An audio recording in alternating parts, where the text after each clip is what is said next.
Milord, आज हमारी अदालत में मौजूद हैं नेता पुत्तन लाल चौरसिया जी। नमस्कार। देखिए, आप पर सबसे पहला इल्जाम यह है कि दिल्ली में हुए ओबामा के भाषण से पहले आपने अपने नेताओं को जरूरत से ज्यादा सख्त हिदायतें दी थी। ऐसा क्यों? मैंने सारे नेताओं से कहा, जब तक पार्लियामेंट में ओबामा मौजूद है, जब तक उसका भाषण चलता है, कोई भी सांसद थूकेगा नहीं, कोई माइक फेंक के नहीं मारेगा, कोई किसी की धोती नहीं खींचेगा, कोई किसी का नाड़ा नहीं खींचेगा, कोई किसी के ऊपर जूता नहीं मारेगा। ताकतवर राष्ट्र का राष्ट्रपति है ओबामा। आप दूसरे नेताओं को नसीहत देते रहे, लेकिन आपने खुद क्या किया? मैंने क्या किया?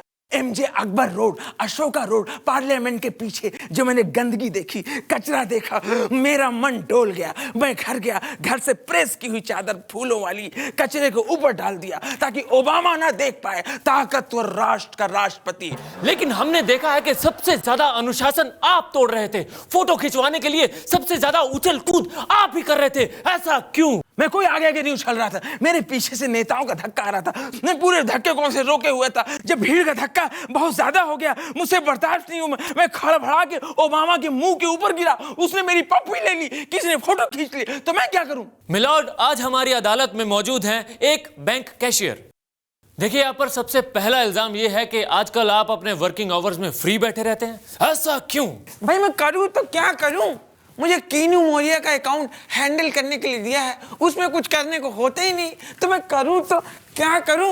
देखिए, आप पर यह भी इल्जाम है कि जब भी लोग आपके पास पैसा डबल करने की स्कीम पूछने आते हैं, तो आप उनको कुछ ऐसा बता देते हैं कि उनको गुस्सा आ जाता है। आप उनको ऐसा क्या बता देते हैं? भाई वो तो मेरी भी समझ में नहीं आता है। लोग आते हैं मेरे पास, पैसा डबल करने की स्कीम बताइए। मैं कहता हूँ 1000 रुपए का नोट लाओ, मैं 500-500 के 2 दे देता हूँ, तो हो गए ना डबल।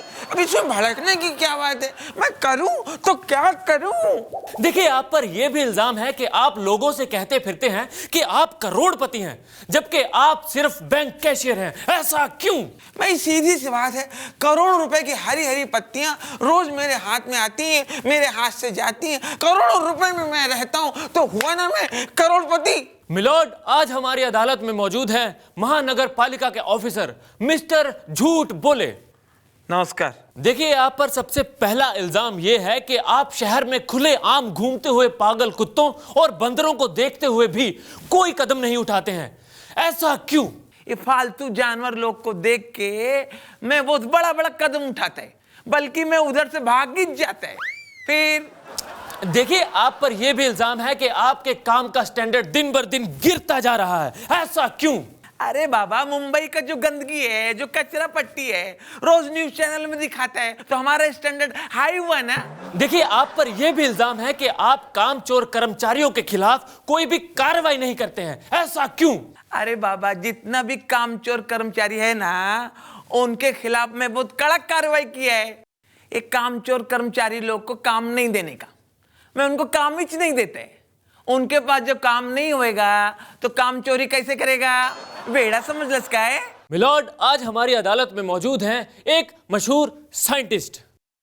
देखिए, आप पर सबसे पहला इल्जाम यह है कि आपने ये कहा है कि हमारे पास अमेरिका से ज्यादा घातक बॉम्ब और टेक्नोलॉजी है, जबकि भारत तो एक शांति प्रधान देश है।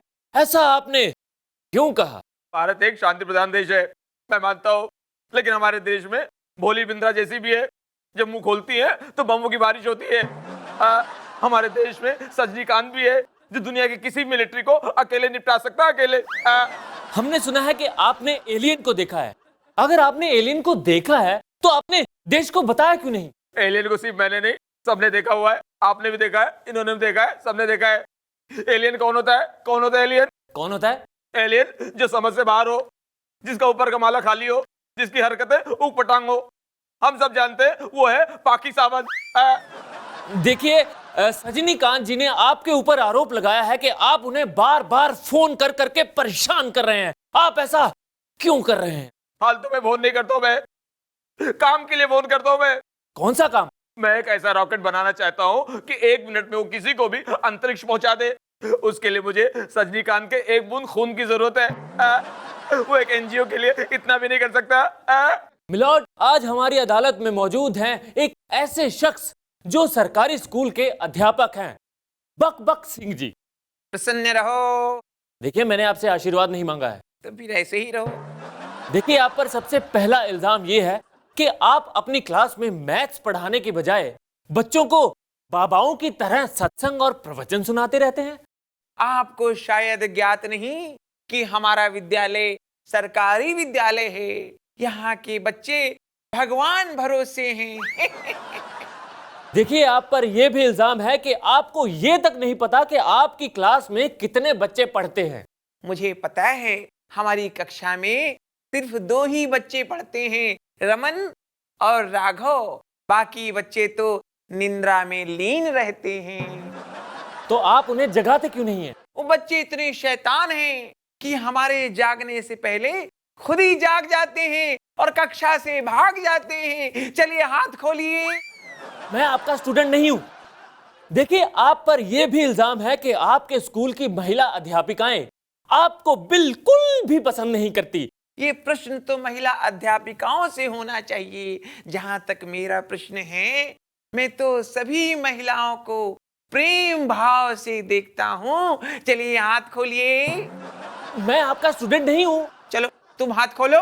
मिलोड, आज हमारी अदालत में मौजूद हैं बिजली विभाग के आला अफसर confuse Singh ji. Excuse me, confuse Singh नहीं, कटफ्यूज सिंह।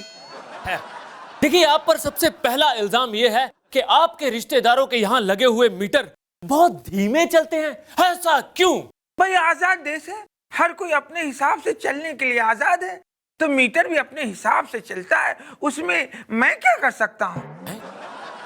देखिए, आप पर यह भी इल्जाम है कि आप अपने जूनियर से ऑफिस के समय में घर का काम करवाते हैं। ऐसा क्यों? भाई देखिए, आपने एक पुरानी कहावत सुनी होगी, खाली दिमाग शैतान का घर। इसीलिए मैं अपने जूनियर्स को किसी न किसी काम में उलझाए रहता हूँ। देखिए, आप पर यह भी इल्जाम है कि आपने बिजली चोरी करने वाले एक अपराधी को बिना कार्रवाई किए छोड़ दिया। ऐसा क्यों? क्या कह रहे हैं आप?